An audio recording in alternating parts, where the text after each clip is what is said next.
আমি উপস্থিত প্রত্যেককে খ্রিস্টীয় শুভেচ্ছা জানাচ্ছি। সেই সঙ্গে ধন্যবাদ জানাই দ্য ডোর খ্রিস্টান ফেলোশিপ সেন্টারের পক্ষ থেকে। আপনারা যতজন উপস্থিত প্রত্যেককে আমি আমার ব্যক্তিগতভাবে খ্রিস্টীয় শুভেচ্ছা ও মঙ্গলবাদ জ্ঞাপন করছি। আপনারা প্রত্যেকেই অবগত আছেন কম বেশি করোনা ভাইরাস সম্পর্কে। আজ বিশ্বে প্রায় প্রতিটি দেশ, প্রতিটি মানুষ করোনা ভাইরাস সম্পর্কে অবগত। এই করোনা ভাইরাস থেকে 1,44,222 জন মৃত্যুবরণ করেছেন। হাজার হাজার মানুষ আজ করোনা ভাইরাসে আক্রান্ত। একে অন্যের সঙ্গে হাত মিলাতে ভয় পায়। আজ অনেকেই বন্দি জীবন যাপন করছে শুধুমাত্র করোনা ভাইরাসের কারণে। কিন্তু এই ভাইরাসের মধ্যেও আমাদেরকে প্রভুর সঙ্গে যুক্ত থাকতে হবে, কেননা আমরা বিশ্বাসী। আসুন আমরা বাক্যের কাছে যাই এবং বাক্য থেকে একটি অংশ আমরা পড়ি। আপনাদের কাছে বাইবেল থাকলে আপনারা বাইবেল খুলতে পারেন। যাত্রা পুস্তক 14 অধ্যায় 11 পদ। যাত্রা পুস্তক 14 অধ্যায় 11 পদ। সেখানে এই কথা লেখা আছে,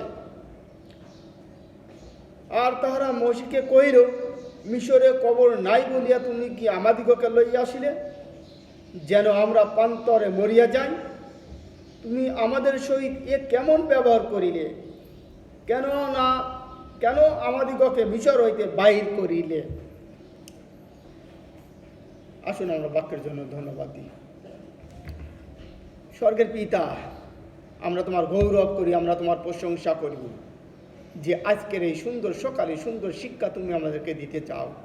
আমরা বিশ্বাস করি আমরা যতজন আজ উপস্থিত, তুমি আমাদের প্রত্যেকের হৃদয়ে আজকে কথা বলো। আতন এই সময় তুমি উপস্থিত হও, তুমি নিজেকে গৌরবান্বিত করো। সঙ্গে চলো, সুস্থ রাখো প্রত্যেককে, যিশুর নামে চাই, আমেন। আমরা যে অংশটা কি পাঠ করেছি, এই অংশ থেকে আমরা বুঝতে পারি মোশির সময়কার একটি ঘটনা। সেই ইসরায়েল জাতির জন্য একটি সুখবর এখানে লেখা আছে। যখন ফরৌনের দাসত্ব থেকে ঈশ্বর ইসরায়েল জাতিকে মুক্ত করতে চাইলেন, অর্থাৎ রক্ষা করতে চাইলেন, আর ঠিক মোশির মধ্য দিয়ে এই রক্ষা কার্য ঈশ্বর পরিচালনা করেছিলেন। যখন মোশি সেই ফরৌনের দাসত্ব থেকে ইসরায়েল জাতিকে বের করে নিয়ে আসতেছে, ঠিক সেই মুহূর্তে একটি ঘটনা আমরা পাঠ করেছি। এখানে এইভাবে লেখা আছে, যখন ঈশ্বর সেই ইসরায়েল জাতিকে সেই মরুভূমির প্রান্তরের মধ্য দিয়ে নিয়ে আসতেছেন, ঠিক সেই সময় তাদের সামনে মহা বিপদ উপস্থিত হইল। অর্থাৎ দুঃসময়, উভয় সংকট। সামনে মহাসমুদ্র, পিছনে ফরৌনের সৈন্য সামন্ত। বাঁচার আর কোনো উপায় নাই। ঠিক সেই মুহূর্তে ইসরায়েলীয় লোকজন মোশির বিরুদ্ধে কথা তুলল যে, মোশি, আমরা কি মিশরে ভালো ছিলাম না? আমরা ওখানে দাস্যকর্ম করলে অন্তত বেঁচে ছিলাম। আর মোশি ঈশ্বরের কাছে ক্রন্দন করলেন যে, ঈশ্বর, এদেরকে আমি কিভাবে রক্ষা করব? তুমি আমাকে সাহায্য করো। আর ঈশ্বর মসির ক্রন্দন শুনলেন, মসির প্রার্থনা শুনলেন। ঈশ্বর বললেন, মসি, তোমার হাতের লাঠি দিয়ে সমুদ্রে আঘাত করো।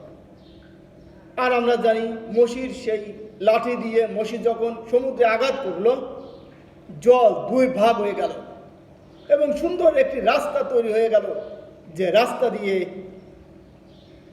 সেই লোকজন বেরিয়ে আসলো। ঈশ্বর ঠিক এইভাবে মসির মধ্য দিয়ে ইসরায়েল জাতিকে রক্ষা করলেন। ঈশ্বর তাদেরকে ভালোবাসেন, ঈশ্বর আমাদেরকে ভালোবাসেন, ঈশ্বর আমাদেরকে রক্ষা করতে চান, যেভাবে ইসরায়েল জাতিকে রক্ষা করেছিল। আজ দেশের করুণ অবস্থা, কঠিন পরিস্থিতি, দুঃসময়, আমাদের উচিত প্রভুর সঙ্গে যুক্ত থাকা। সরকার ঘোষণা দিয়েছে স্কুল কলেজ বন্ধ, হাসপাতালে রোগী অনেক,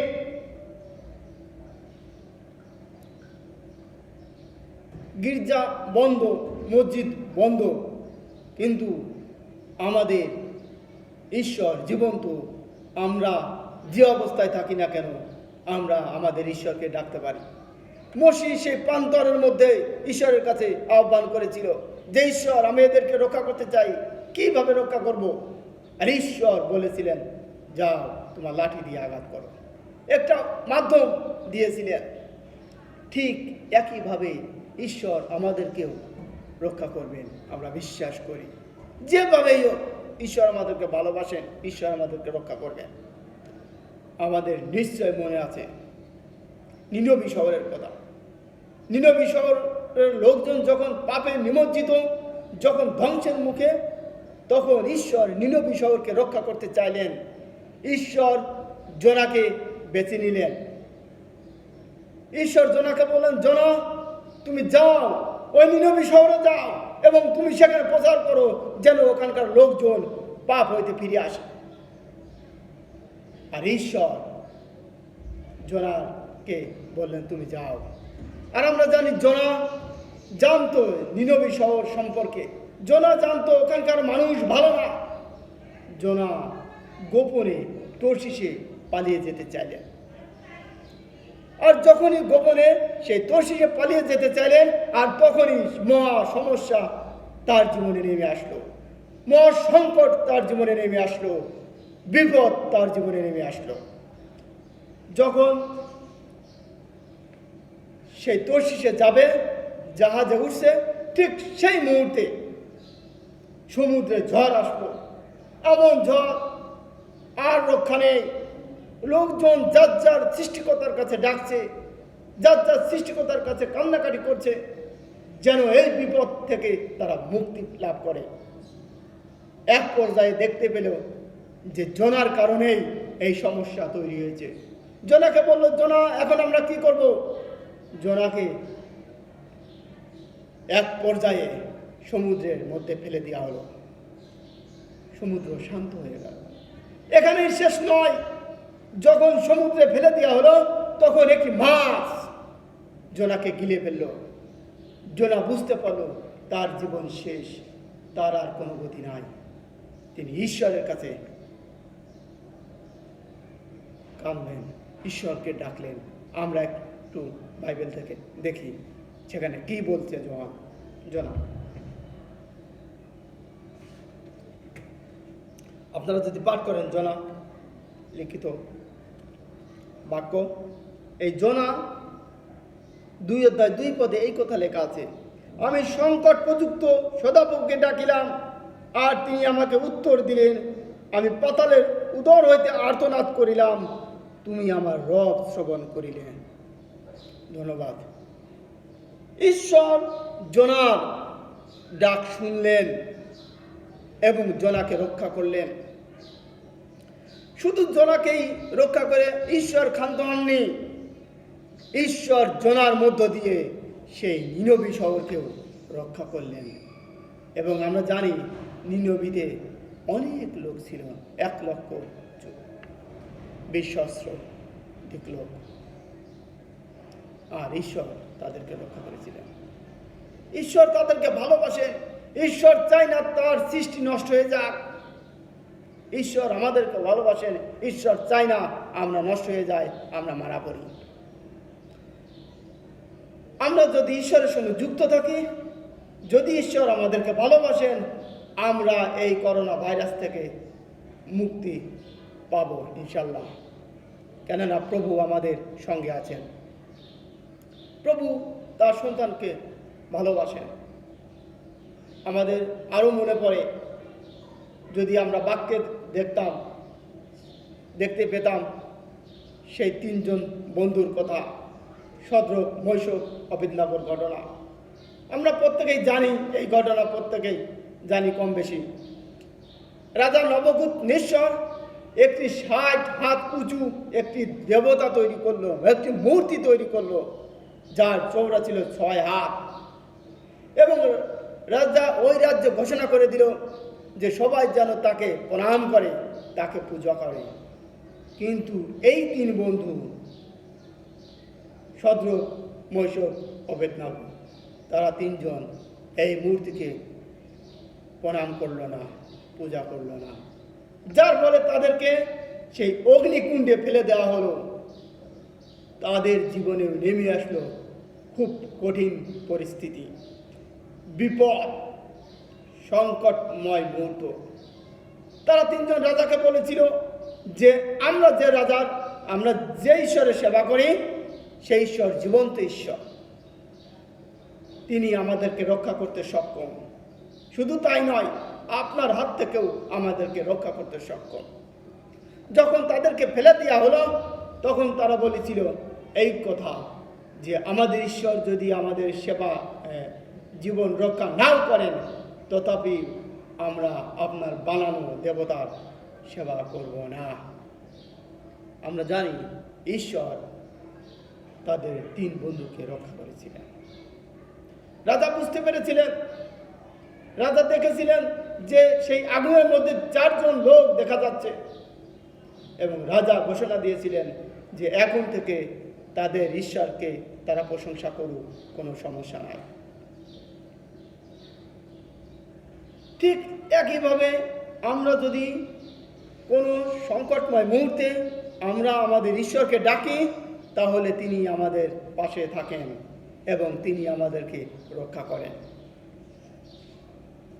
সাধু দাউদ তিনি এই কথা বলেছেন, আমি সংকটে তোমাকে ডাকিলাম আর তুমি আমাকে উত্তর দিলে।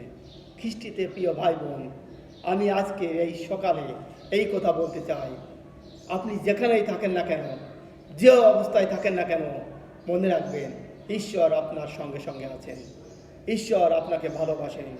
ঈশ্বর আপনাকে রক্ষা করতে চান। যেমনিভাবে দাউদ বলেছেন, যদি আপনি তাকে ডাকেন, যদি আপনি তার সঙ্গে যুক্ত থাকেন, আপনাকে ঈশ্বর রক্ষা করবেন। খ্রিস্টিতে প্রিয় ভাই বোন, আমি এই কথা বলতে চাই, আমাদের মনে রাখতে হবে সরকার যে সমস্ত নিয়মকানুন আমাদের দিয়েছে, সেগুলো আমাদের লক্ষ্য করা উচিত। আমাদের সাবধানে থাকা উচিত, আমাদের পরিষ্কার পরিচ্ছন্ন থাকা উচিত। কেননা করোনা ভাইরাস একটি ছোঁয়াচে রোগ, আপনার আমার ক্ষতি করতে পারে।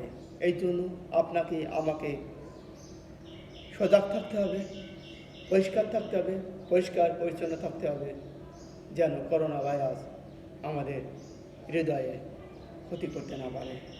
আমি শেষ করার আগে প্রত্যেককে এই সুযোগ দিই, প্রত্যেককে এই আহ্বান জানাই, যদি আপনি মনে করেন আপনার জীবনে প্রভুর প্রয়োজন রয়েছে, প্রভুর আশীর্বাদ আপনার জীবনে প্রয়োজন রয়েছে, আসুন, সামনে আসুন, প্রভুর কাছে প্রার্থনা করুন, প্রভুর কাছে নিজেকে সঁপে দিন, প্রভু আপনাকে আশীর্বাদ দান করবেন।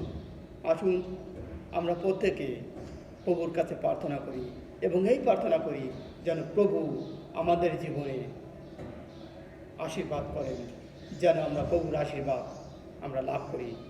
যদি আমরা প্রভুর সঙ্গে থাকি, তাহলে প্রভু আমাদের প্রত্যেককেই আশীর্বাদ দান করবেন।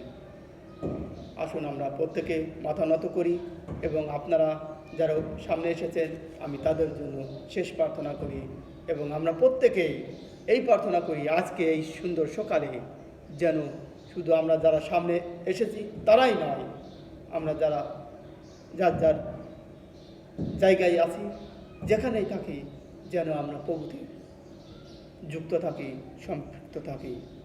ঈশ্বর আমাদের প্রত্যেককে আশীর্বাদ দান করি। আসুন আমরা প্রার্থনা করি। গৌরব স্বর্গের পিতা, আমরা তোমার ধন্যবাদ দিই, আমরা তোমার গৌরব করি, আমরা তোমার প্রশংসা করি। কেননা প্রভু গো, তুমি আমাদেরকে ভালোবেসেছো, তুমি আমাদেরকে রক্ষা করেছো প্রভু গো।